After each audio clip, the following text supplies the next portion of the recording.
بسلم ثم سلم على النبي أولي شفنا وويل يا بسلم ثم سلم على النبي أولي شفنا وويل الله تجيتغو أبرني daha tagaka honoma wodowinde musidɓe tedduɓe hettiyankoɓe ayawo weltare tv weltare ɓiɓɓe fulɓe andu diine maɗa fedde heblo sukaɓe afrique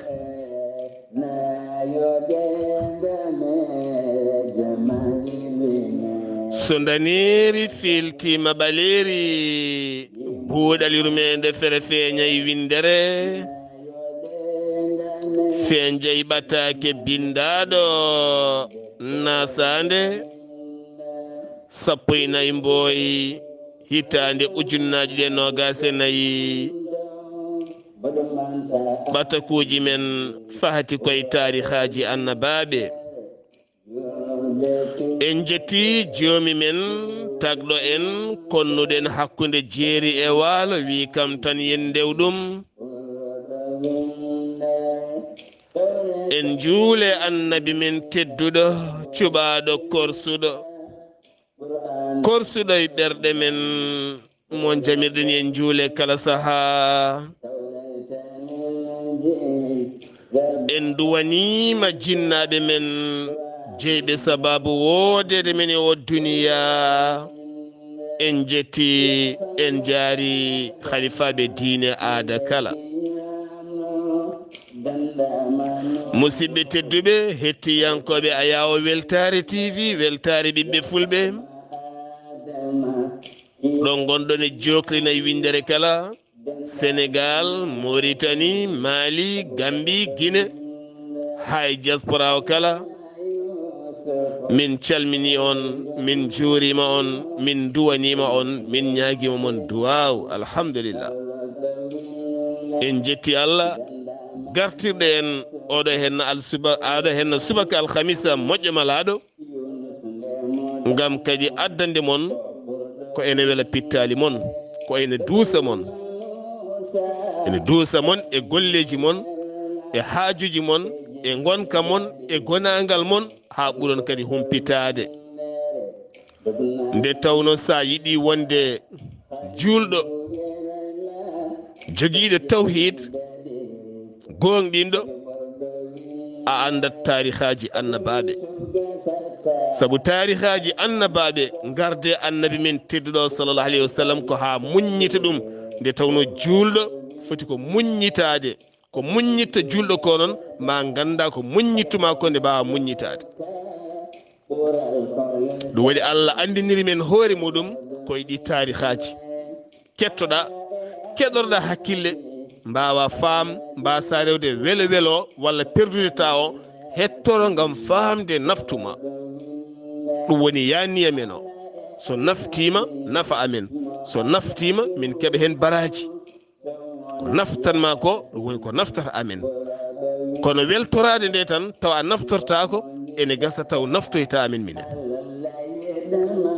ɗum noon mbatten haqqille no moƴƴi kono kadi wasiya gona koye korka yo yimɓe tinno ha tenti yeyoɓe ɓe jeeya ñamde moƴƴude ɓe jeeya marchandise moƴƴo celluɗo tawno henna ko korka fuɗɗi ko won dañƴo hen caɗele mawɗe ha waɗa e médiaji ha tenti ɓen humtotoɓe boli dokkeɗa café bolol walla mburu e bolol walla cooda mburu e sos walla cooda ñamde e lawol sa renaki joni joni daña caɗele saabu ka ñalluguel subaka ñamani a yarani sa ñami tan ko reedu doganno mbaldata a weeta won dañɓe hen caɗele yimɓe tinno moƴƴina jaram moƴƴina ñamde moƴƴina jaram e ñamde ceerno Khalid Abdullahi Saar mi salminima mi juurimama mi duwanimama kadi mi ñaguimama duwaw hono ko gowɗa duwanade me kala sako kadi mi duwanima ko ɓuuri ɗum ceerno Khalid yo Allah moƴƴane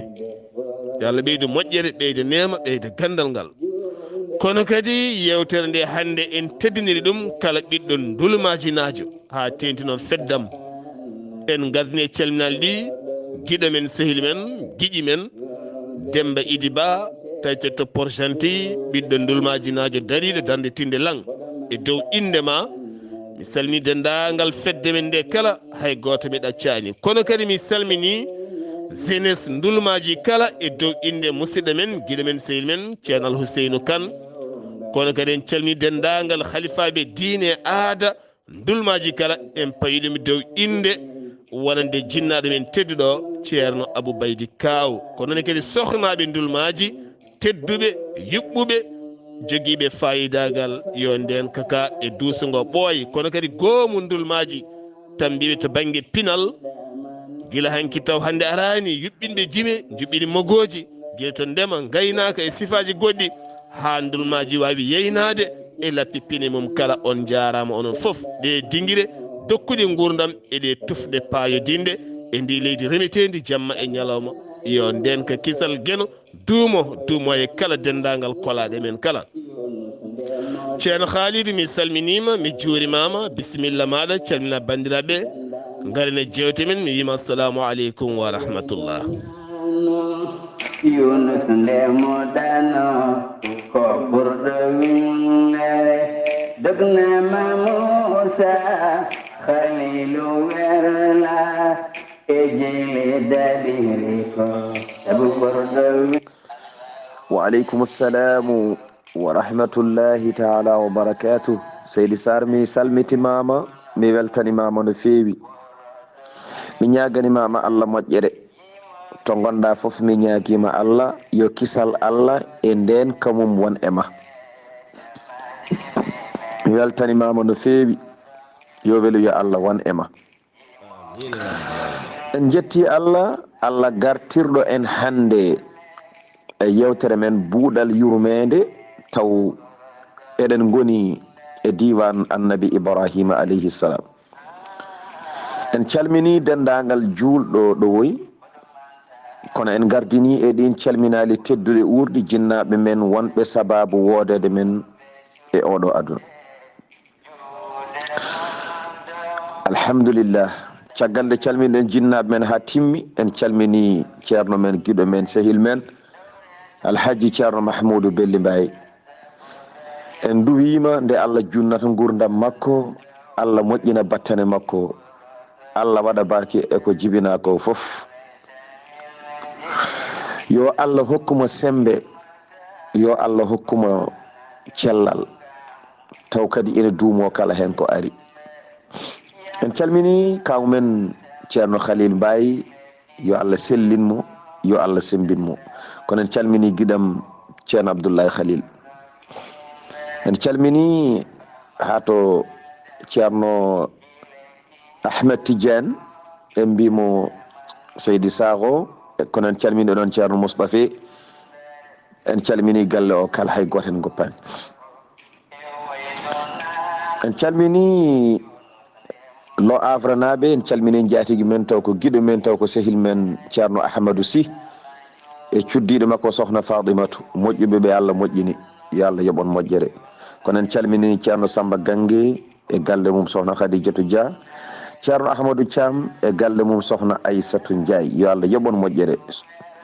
sohna Soda Konté en calmini ceerno Sharif Seydi Mbodj en calmini Nayirou Lam en nawtatmo ha to Mauritanie to ha to Makama en calmini Dieynaba Konté yo Allah yoɓe moƴƴere kono en calmini mawɗo men moƴƴo to kare nene Dieynaba Sebor yo Allah yoɓe moƴƴere Dieynaba Thioubou en calminimo ha to mairie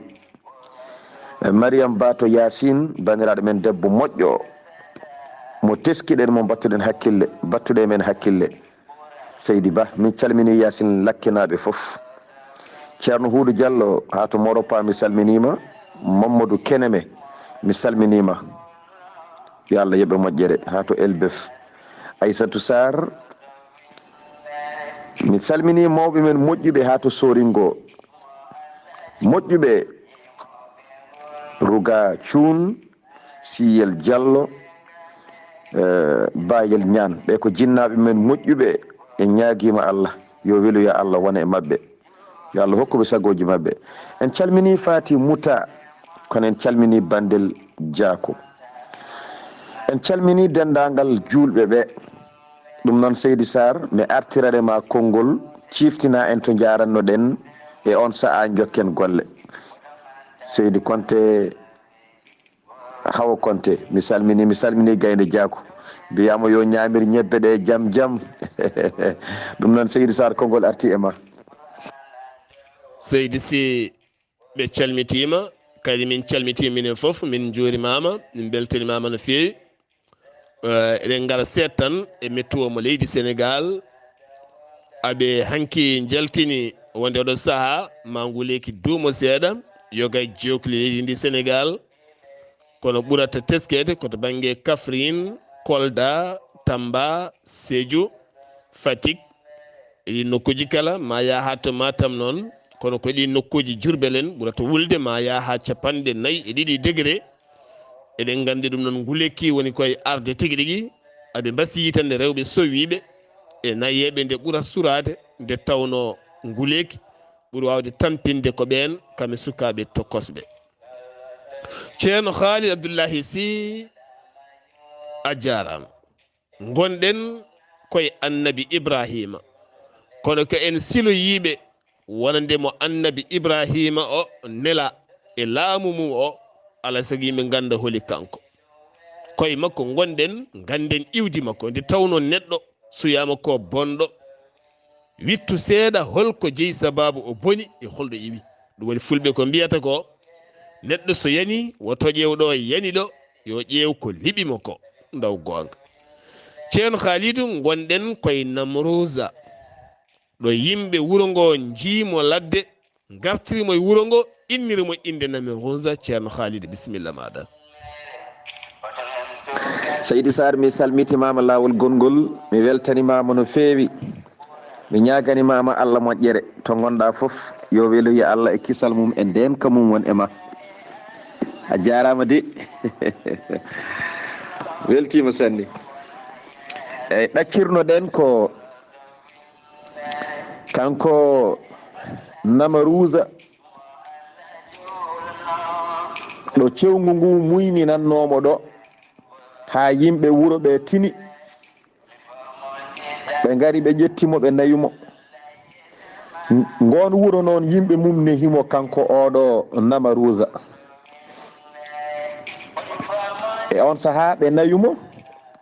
ɓe pellitinedemo ɓe dokkimo inde ko kamɓe innirimo ndeɗo inde wiyetene Namrouza. nde ɓe guinnirimo ndeɗo inde wiyetene Namrouza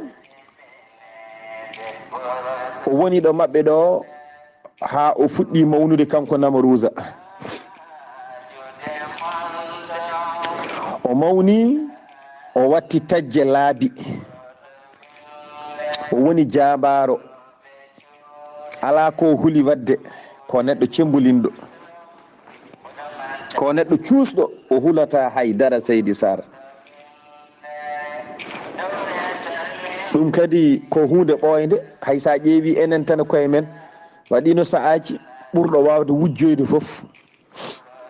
wiyete ko gorko. kala bawɗo yaade honoya ko janandi adda on wiyete ko jabaro. kanko ne kala ko wela o waɗat wonta jaam.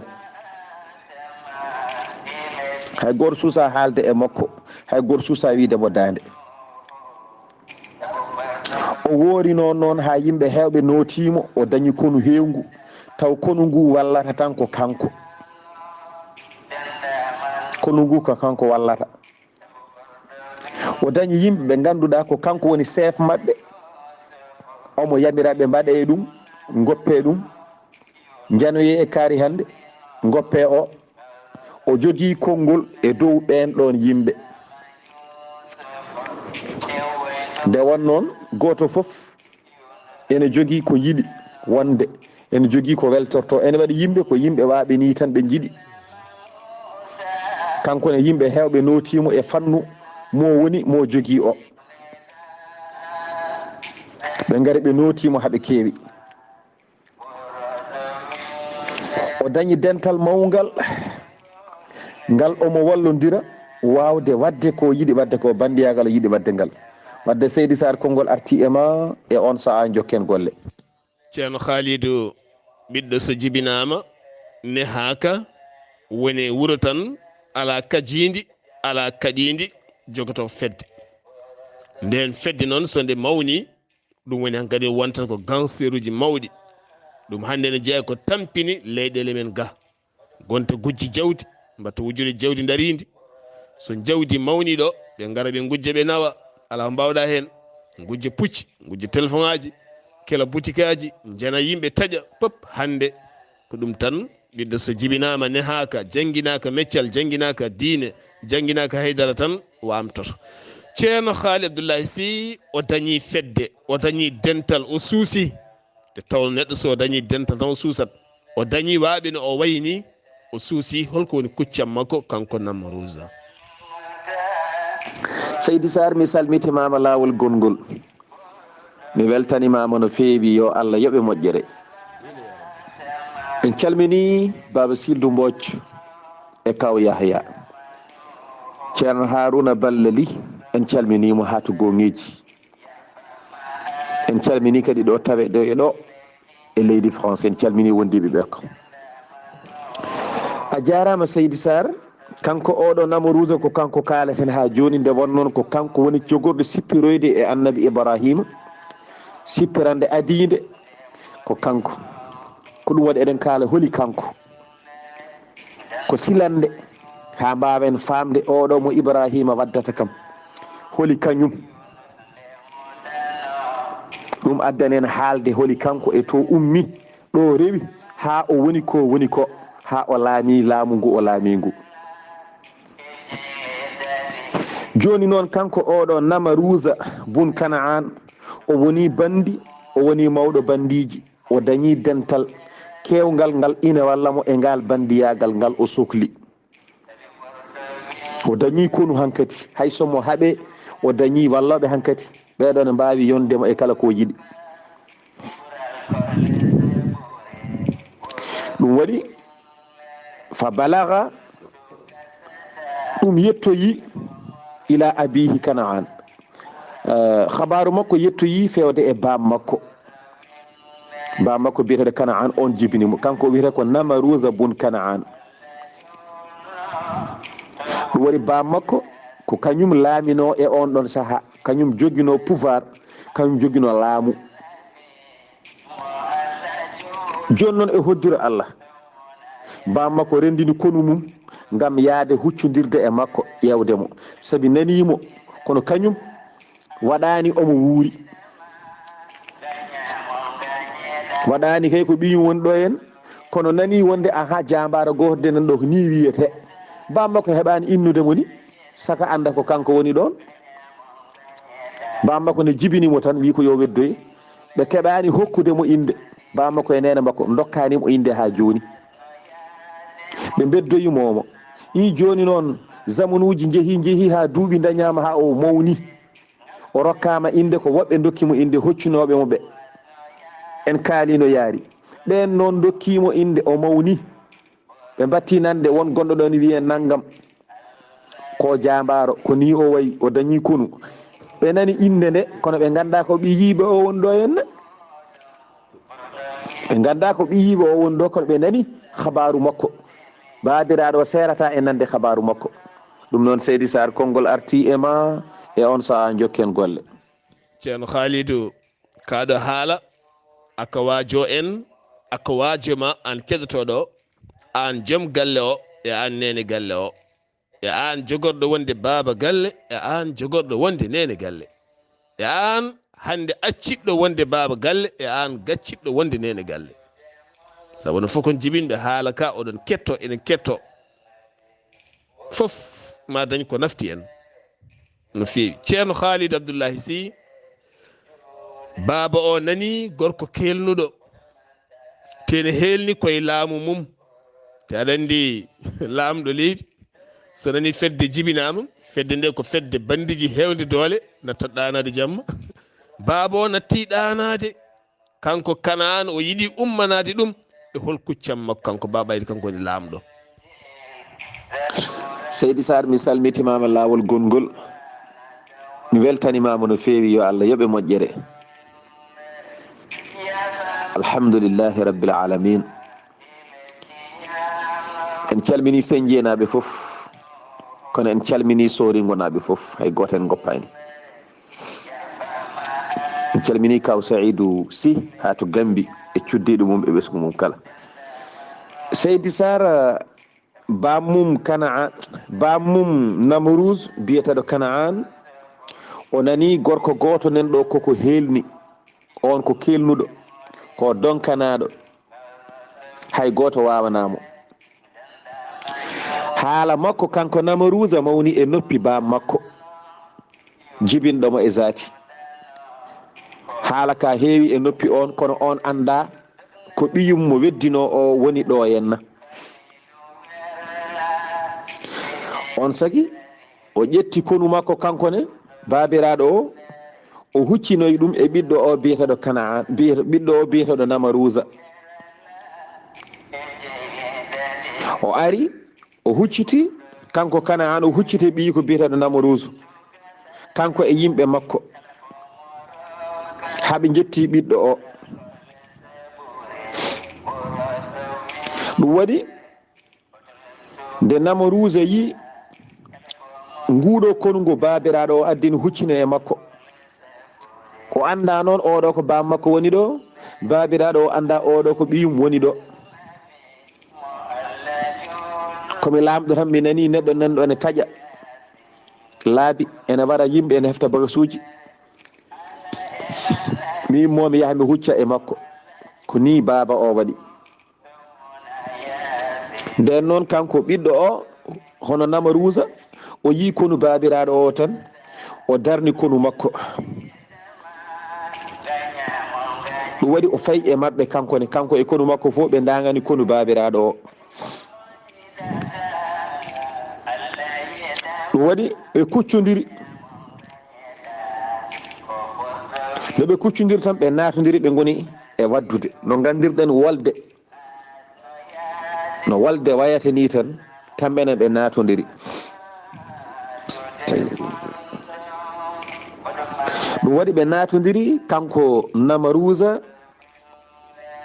ko jambaro, ko tiɗɗo.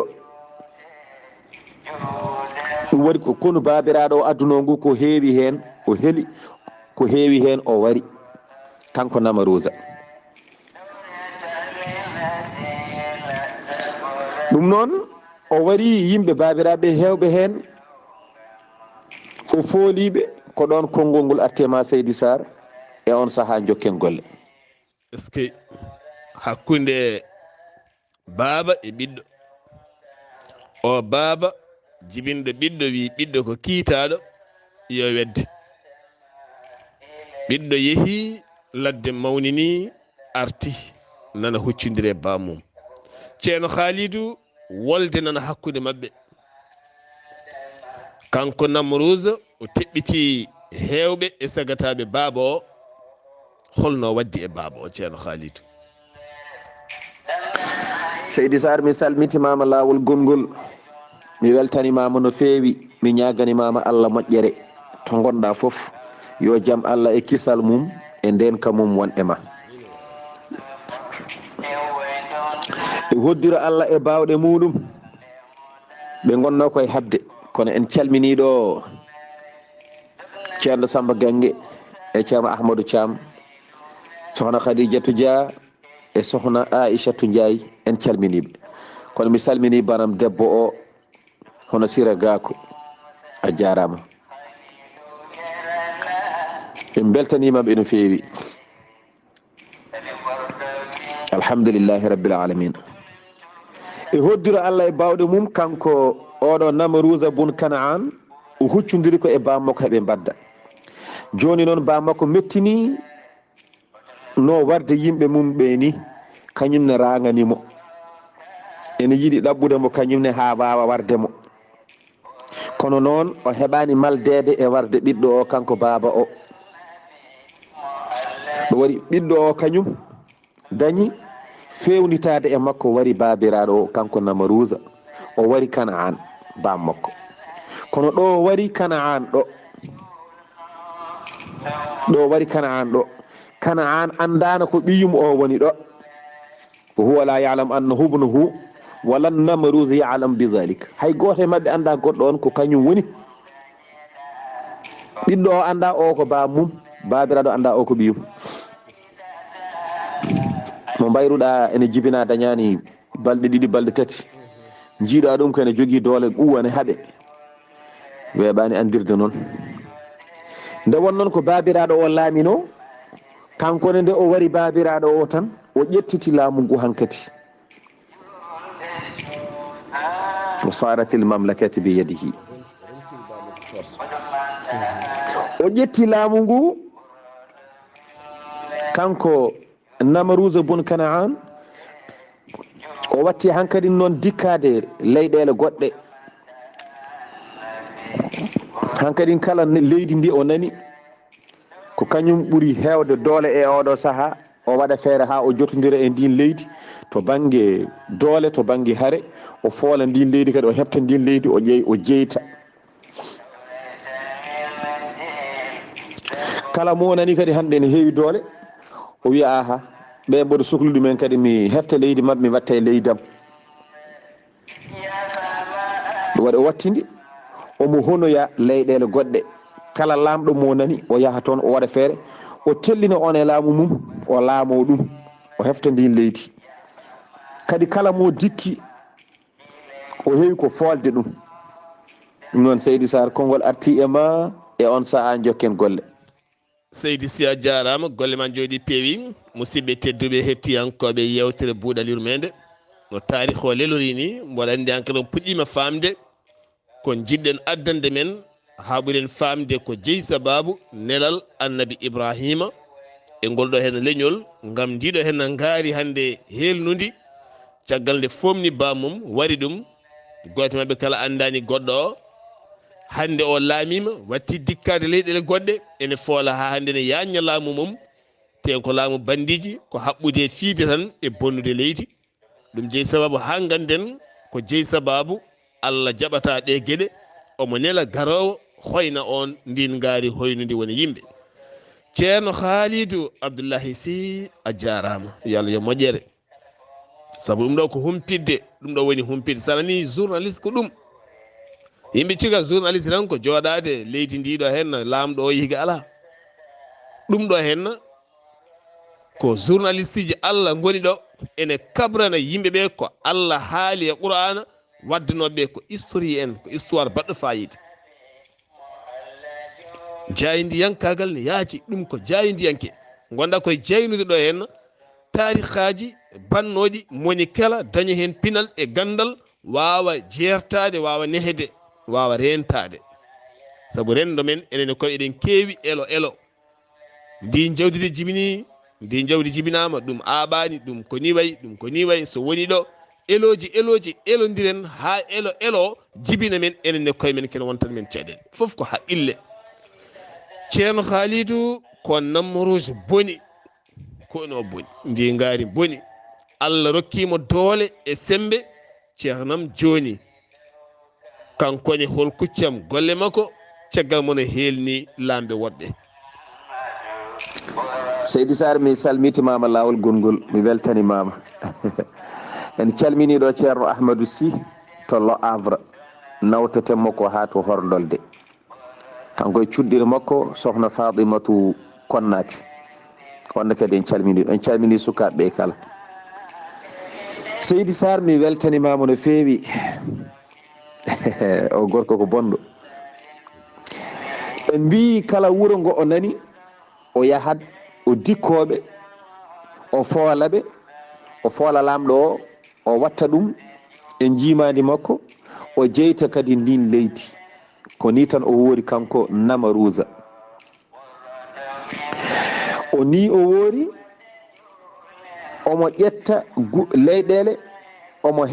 omo hefta leyɗele ha o laami aduna o fof fuɗirde to banggue funnage ha to hirnage ha ɗoyi o laamimo ɗum kanko namarusa bun kanaan.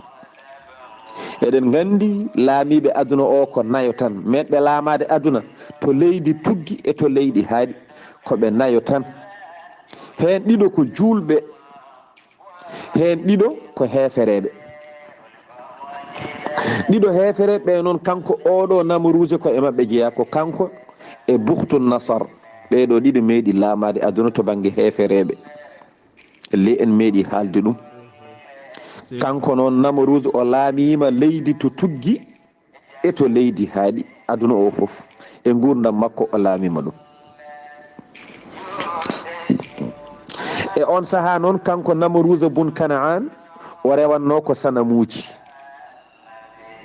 o jogui ko wagueɓe e wawɓe gandal. ɗum waɗi sababu waɗi saaha goto en kaali hanki wagueɓe ɓe mbimo aha hitande naggam de, hitande naggam, hitande manire so ari won cukalel jogorguel jibinede e nden hitande ko ngel ittata laamu ma. ngel wonata sababu halkare ma ko e jungo maggel woni. ɓe mbimo noon. joni noon so yiya hitande ɓenni kadi ɓe ciftinamo kanko namarusa. so nden hitande ɓenni kadi hitande wonde arti kadi ɓe ciftinamo kadi hitande nde ganduɗa ko hen annabi ibrahima jogori jibinede. ko ni tan ɓe gori e makko kala hitande hesere arde ɓe ciftinanmo hitande nde annabi ibrahima jogori jibinede. aha halkare makko e jungo makko woni. min kalnima noon. wadde ɓe ceerani eɓe ciftinamo ko ɗum waɗi sababu omo watti hakkille e jibinede oɗo suko gorko biyetaɗo annabi ibrahima. ɗum noon Seydi Saar konngol arti e ma e on saaha jokken golle. ceerno Khalidou, ɓe ceerani e siftinde namarusa wonande cukalel ngel ɓoyata jibine. ngel cukalel cabbanogel o saaha nanay lawol ara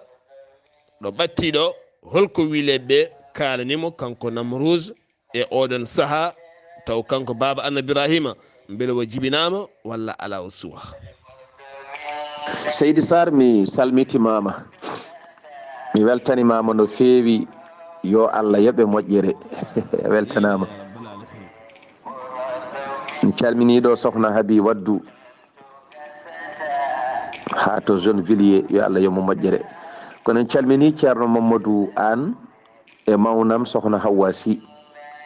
galle o fof en calmini ɗumen. ceerno Mamadou Dia, yo Allah yomo moƴƴere. Seydi Saar mi weltanimama no feewi e namde ma baɗɗe fayida. ko ni tan kanko namarusa bun kanaan wagueɓe makko ceerani ina kalnamo jibinede annabi ibrahima ha jamma mo ganduɗa annabi ibrahima ƴettama sowama kadi ɓe mbimo aha namarusa ay cukalel ngel min mbiyatnoma halkare ma ko e jungo maggel woni. o wiɓe eyyi ɓe mbimo ngel rondama hande e oɗo jamma. oɗo jamma hande ko hande ngel sowa, ngel toɓɓama hande e oɗo jamma. kone ko ɓe goni anduɓe Seydi Saar. ko Allah jeeyi gandal rokkiɓe de. a yi ɗum. machallah. allahu akbar. gandal ko Allah jeeyi. andude cukalel ngel min gandinma wonde ene jogori jibinede halkare ma koye jungo maggel woni. andu ngel rondama e on ɗon saaha yummum annabi ibrahima alayhi salatu wassalam so wirtima yimɓe ɓe kanko yummum annabi ibrahima ɓe ganda wonde ko cowiɗo. ɗum ko aada Allah. so wayidani tan o heewi ko suudde yaltata. sa yimo a yiyata e makko foof maale wonde ko cowiɗo kanko yummiraɗo o. nden noon jibingol makko ɓattima kanko annabi ibrahima. jibingol makko ɓattima. kanko yummum annabi ibrahima jibingol makko oɗo annabi ibrahima ɓattima ɗum waɗi o dogi o yalti wuro ngo kanko yummum annabi ibrahima holko dognimo ko yaade hulde ko woni e nder reedu makko ko so jibini so woni ɓiɗɗo gorko woto hirsede wadde noon ko ɗum waɗi sababu yummum annabi ibrahima nde andi jibingol mum ɓattima tan dogi yalti wuro ngo fayi ladde wadde ko ɗon konngol arti e ma Seydi Saar e on saha jokken golle. ceerno Khalidou mo yawi gandal wondi ko anda haydara kadi mo yawi yimɓe ɗe jiya Allah ne rokki woni yimɓe ko yiyoɓe birnidi Allah ne rokki ɗumen woni yimɓe ko Allah rokki ɗumen sa ƴeewi ko wayno Seydi Alhaji Malick Sy mimi e nuni e mo waɗe annabi sallllahu alayhi wa sallam meeɗa yi annabi sallallahu alayhi wa sallam meeɗa yi jiiɗo annabi sallallahu alayhi wa sallam kono sa yi ko sife annabi ko kollaɗo ɗum so hollaka ɗum o wawa sifade ɗum ceerno Khalidou nelaɗo Allah sa sallam haadi arde hewɓe e waggeɓe cifima o garowo kono kadi ceerno Khalidou ene jangguina en ko mbiɗa ko Allah kala kene waɗa ene jogora moƴƴuɗo suuɗat ɗum ene noon hande ene jeeya e ko tayni men tayni gueɗe men bonni fayidagal men kala keɗe mbaɗa en caktat kala ko eɗen mbaɗa hande en caktat natti wonde suturo hunde fof saktama sirluji bonnama gueɗe caktama hayso ko hande tuufere wodere piiɗa yo aduna fof tiiɗa fi tuufere piya tuufere ɗen jooɗo ɗon duuɓi temedere ɗon ka mahade ɗum tagui jogade sirlu mum joga koye fayidagal neɗɗo wona hunde mum fof ande kala neɗɗo mo jiiɗa hunde mum fof ne anda an debbo porlimuji fof ne ganda caɗele ma fof ne ganda mo jiiɗa fof kalna caɗele ma fayidagal ma boni annene gorko so tawi ko noon fayidagal ma boni neɗɗo yo wuur sudde hoore mum Allah surma ɓamtuma ceerno Khalid Abdullahi Sy eskey annabi Ibrahima naati annabi Ibrahima nana ara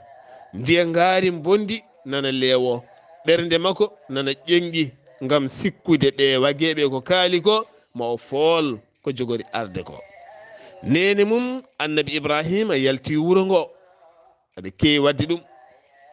holto fayi holko dañimo toon holko hettimo toon ceerno Khalidou. Seydi Saar mi salmitimama lawol gongol en calmini ɗo en Baba Demba Dene gandiraɗo Haruna Coulibaly taw ko ɗo e Senje kanko e cuddiɗo makko ñamowo ñebbe noon ene wiya sokhna Hawwa Ndiaye yo Allah yommon moƴƴere e hoddiro Allah e bawɗe mum kanko yummum annabi Moussa yummum annabi Ibrahima jaafoɗon o dogi o fayi ladde ngam hulde so jibini woto wonde cukalel gorel e on saha ngel hirse nden woni falamma akhadha hal makhadu nden o yeehi ladde to ngati weɗe jaggimo nde ngati weɗe jaggimo tan o naati ɗon e wimbo hayre ɗo ganduɗa ene joñi seeɗa taw ko dogɗo noon ko ɗon o jibini annabi Ibrahima alayhi salatu wassalam o tawi annabi Ibrahima ko cukalel jongel kanko ɓuri yimɓe e on ɗon saha yimɓe maɓɓe ɓe pop kanko ɓuri welde darde kanko ɓuri yodde yeeso ɗo jibinimo ɗo tan o yi annore ene heewi e saraji makko ɗo jibinaɗo ay ñano jibinande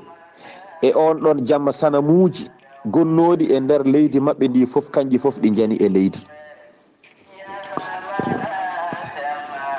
kanji fof ɗi pukki e leydi kala ko waɗano e majji saami kanji ɗi jani e leydi. kanko Namaruusa ko neɗɗo laamiɗo, ko neɗɗo kewɗo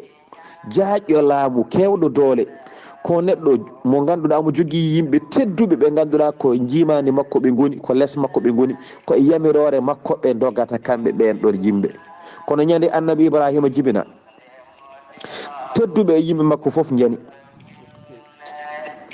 kala kuɓeje makko ɓurnoɗe yodde kanƴe foof ɗi pukki e leydi kanko Namaruusa ñande annabi Ibrahima jibinade. mboɗo andi yewtere men hannde ko ɗo haadara Seydi Saar, ha Allah hokken hawde e janngo e on saaha jokken hakkude annabi Ibrahima e Namaruusa so hawri e weleede Allah. ɗum noon mi salminima, mi weltanimama no fewi, mi ñaganimama Allah moƴƴere to gonɗa foof, mi ñaguima Allah ya wona jaam. en duwanima julɗo fo ɗo woni Seydi Saar, kono mi duwanimama noon yo Allah hokke sagoma Seydi Saar, yo Allah hokke sagoma, yo Allah hokke sagoma e gurdam, yo Allah selline, Allah sembinma, yo Allah loowe cellal, Allah hokkuma sembe, yo Allah hokke arsuki jaaƴƴo, oto Allah hokke loritade e kala neɗɗo to wawi wonde, yo Allah yone o rokkuma ko ine yonma gaga yowitade. kalawo gonga, jiɗɗo gonga, jiɗɗo haalande yimɓe gonga, ɓuuri moƴƴude e mum ko Allah hokku ɗum wawde hoore mum. sa ɗaminaka hay goto ko nden ɓurta wonde cuusɗo, Allah noon tagat cuusɗo tan kala ko wawi wonde yo won, kono ko cuusɗo tan o wonata. kono so Allah hokkima wawande hoore ma, cuusal ngal ma ɓeydo tabidde ngal wooda. ñaguima Allah subhanahu wa taala, wota Allah hokki yowitade e neɗɗo Seydi Saar, yo Allah hokke sagoma barke annabi sallllahu alayhi, barke nduliru teddudu, yo Allah hokke sagoma, yo Allah hokke sagoma bi jaahi annabi men tedduɗo sallllahu alayhi wa sallam. ɓesgu ma yo Allah waɗa hen barke, kala ko Allah rokkuma yo rokkuɓe ko ɓuuri ɗum, taw aɗa guuri aɗa tawa, Allah weltinirma ngal dokkal. ɓesgu ma wawa daña daro, ene waɗa ko mbaɗanɗa, ene walluma, wima ko dañƴa fof moftu, min jogui hankkadi ko joguinoɗa, ɗum ne weeli, yo Allah hokke ɗum barke annabi o sallllahu alayhi wa sallam. ɗum noon Seydi Saar mi accuma ha janggo so Allah jaaɓi, e on saaha jokken yewtere nde so hawri e weleede Allah. assalamu aleykum wa rahmatullahi taala wa barakatuh. يا نبي سلم ثم سلم على النبي أموالي يفنى وويل. يا نبي سلم ثم سلم على النبي أموالي يفنى وويل. الله تجدو oburni daha daga kahonoma borodowinde. eskema ceerno Khalid, eskema da oɗo hen du'aw o du'aw alhamdulillah, ɓerdam ɓuuɓi, gittam ɓuuɓi, kadi mi heeɓi haqiqa ɗo gonɗinmi jomam ɗo, mboɗo gonɗini Allah subhanahu wa taala, mi heeɓi kadi haqiqa e nder ɓerdam he oɗo hen Allah subhanahu wa taala mo gonɗimi e ɓerdam o, goto goɗɗo ala o jaabima du'a o ceerno Khalid. mboɗo heeɓi haqiqa e ɓerdam he, mboɗo heeɓi haqiqa e ɓerdam he,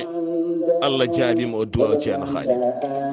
tagui wiide Allah jaabima o du'a o, ɗo kalaten duuleru korka no gonɗen, ala mo tikkanmi, ala mo tikkodirmi, ala mo kammi, ala kabɗo yam so wona taw mi tinani, ala mo kasidinimi e ɓerdam kadi mi waɗani taw won kasiriɗomi, kono Allah andi, kono ala mo kasidinimi hay goto, wona mo gondumi, wona ɓattiɗo, wona goɗɗuɗo, wona mo jeydami, wona haydara. alhamdulillah. ɗum noon mboɗo heeɓi haqiqa Allah subahana wa taala jaabima o duwaw, mboɗo heeɓi haqiqa kadi kala an keɗiɗo oɗo duwaw saga nde o duwato duwawo nde anne kadi a naati e duwaw he an beltiɗo e duwaw o kadi anne kadi a naati e duwaw he an jiɗɗo duwaw o anne kadi a naati e duwaw he an beltiɗo ha muga ha wi amin o anne kadi a naati hen kadi eskey ceerno haali Allah yoɓe moƴƴere oɗo duwaw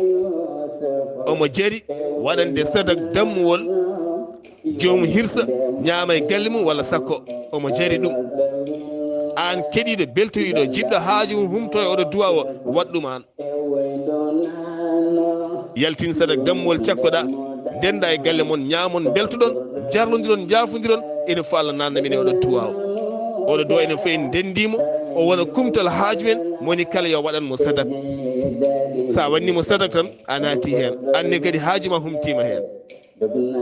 an baɗɗo ɗum o an jiɗɗo duwaw o kettiɗo beltiɗo hen o sa waɗini duwaw o sadak dammuwol anne hoorema haaju ma humtima hen ceerno haalid o dokkirɗami duwaw o ni mi rokkiri noon hono noon alhamdulillah alhamdulillah wawande hoore mum ne weeli fawade welani yewitade welani sakkude junggo welani wannede welani weeli tan ko waɗande weeli tan ko wawde mi wi amina ko ndewiɗa ko ya rabbi ya rabbal bayti ya rabbal alamina ya rabbal wara ya rabba kulla cheyin ya khaliqu kulla chey ya mawla kulla cheyin a jarama seydi sy ya wuur ko heewi ko duwanɗami go yo artima kala ko kemmi hen ya heeb ko ɓuuri hewde e majjum inchallah taw noon sa selli tan min cellat alhamdulillah en beltima no feewi alhamdulillah musidɓe tedduɓe koɗo yewtere men hande haaɗi haala rokka men kadi janggo garen jokken e oɗo henna annabi ibrahima jibinaɗo annora feeñi gonga feeñi niɓɓere feeri leelawal feeri niɓɓere nan yaha alhamdulillah ɗon noon miccorɗen guiɗo men sehil men mo jiɗɗen e ɓerɗe men gonga e gonga woni ceerno abdoul tamboura abdoul malik mi salminima an e galle ma e suddiɓe ma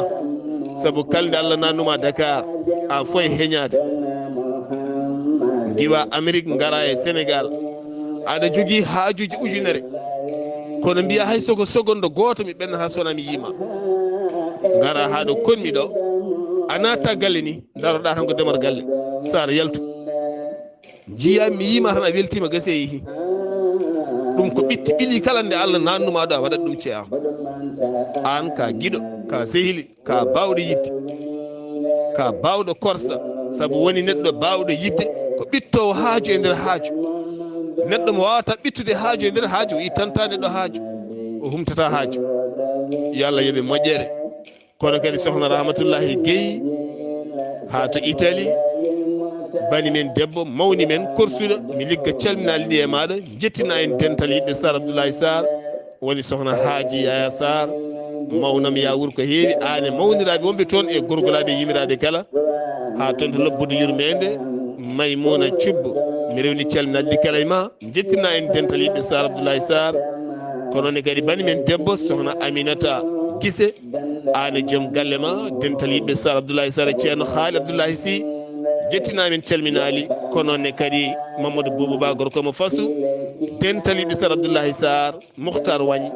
dental yiɓɓe Sar Abdullahi Sar e dendagal ɗo denteɗe goni kala alhamdulillah e dental yiɓɓe ceerno haali Abdullahi Sy pop calminama juurama jettama alhamdulillah dande welde nde ko musidɗo men ceerno Ousmane Ly gorko mo Dungari Diaw ñamowo ñebbe o tarih belɗo ha heeƴay nofuru mbawen famde tigui rigui beele dañen hen peewal ko musidɗo men ceerno haali Abdullahi Sy gorko mo Soringo to kaɓirde to ha gueɗɗe ɓuuri wawde lelat to lelgo YouTube ko musidɗo mon Seydou Abouba gorko mo Lusayba Gorgola ɗo e yeeso haalirde he ko musidɗo mon guiɗo mon sehil mon Sar Abdullahi Sar gorko mon dulumaji ketkimalaki jaam yo jaam Allah ñallane musibam tedduɓe kala fomoroka ɓuural korlese ɓuure ɓuuroɗo windere oto lem tu gasata kala fo moroka ɓural korle sabure